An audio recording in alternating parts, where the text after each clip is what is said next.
Today I'm going to talk about the PBS segment that was on our story with in vitro and the lack of coverage from the VA.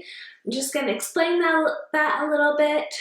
That aired on Monday night, January 4th, and they came over to our house and did the interview back in July, so I was really nervous about what they did with it in the meantime because I hadn't heard too much, but PBS did an incredible job. I'm really thankful for the guys that came over here and interviewed us, and then just interviewed all sorts of important people and really made it a full and true story about what we're dealing with right now.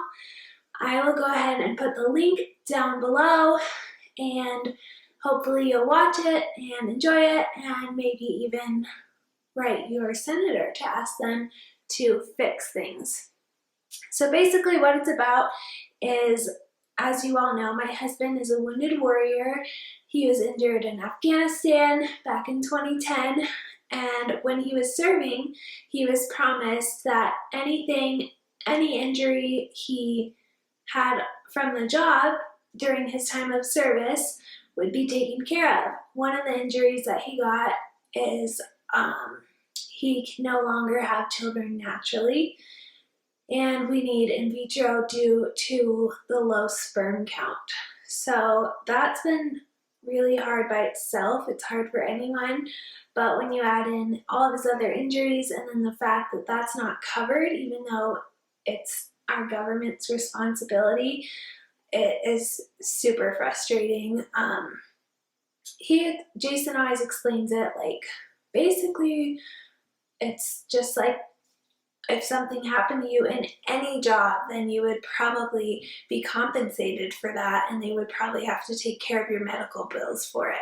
Well, he was injured on his job in the Marine Corps, and he will always be proud of his service and what he did, but that needs to be taken care of, and he deserves to get medical coverage for that. So we found out through PBS Newshour that there's actually 1,800 other wounded warriors and their spouses dealing with the same issue. So I was thankful to be a voice for so many people, and I just hope that this takes off somewhere. Senator Patty Murray has been trying to pass a bill for the past 6 years to get reproductive coverage for all injured service members, or at least those whose reproductive abilities were harmed while serving in the military due to their job. So we really appreciate her for that. Unfortunately, it's been shut down every single year. I think it's mostly been shut down because there's just a lack of education and people don't want to take the time to look into what the process really involves. So it's the anti-life, or pro-life people are saying that they just pretty much put in a poison pill and basically related in vitro to abortion, which, as all of you know, is crazy, and I'm actually pro-life, so that was a big bummer to me. I think that it's just the absolute opposite of abortion, and it's crazy. I think it's because of maybe the discarding of embryos, possibly, but they don't realize that that's pretty rare, and that you can donate them, you can have all of them, there's a lot of other options, and they're really not even considering that, and they're not considering families like mine who are going through everything due to my husband's service. And we try not to complain, and it'll always be the thing that he's most proud of is being in the military, but at the same time we just want to be treated the way that we were promised to be treated. So that's what that segment's about, and just trying to get the word out there that this is happening. And so far there's been a really big response, and I don't know, maybe the 7th year when this bill is reintroduced, maybe this will be the year. We can hope so, and we are definitely going to keep fighting for it. I think that infertility is a medical condition.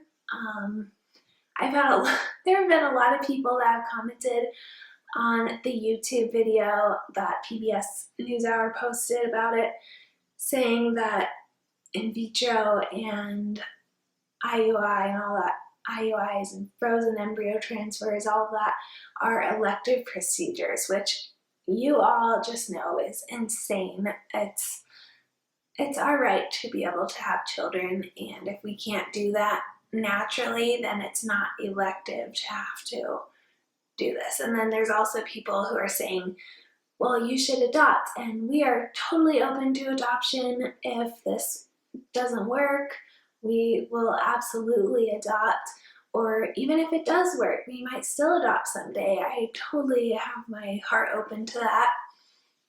But I think that as long as there's a way with science to have our own biological children, I think that we definitely deserve to be able to explore that option, and that's what we're going to go ahead and do. So thanks for hearing me out, ladies. I know you already have heard a lot of this and you already know a lot of it, but I just can't say it enough that we all deserve to be treated like patients. We deserve to have coverage. I think all insurances should cover it. It's crazy to me that it's not covered even for people who aren't military related and who don't have any VA benefits or anything like that. That should not be a luxury. We should all be able to have children, and I think that our insurance should realize that and treat us with respect. So I would love to hear all of your stories about what is going on with your insurance and whether you got it covered or not. Please let me know in the comments below or make your own video. I'm trying to catch up right now on the videos that I've been missing. I've been just really busy since this PBS thing came out with all the responses, but I will get to it eventually. Anyway, have a good week. Hope your 2016 is going great so far.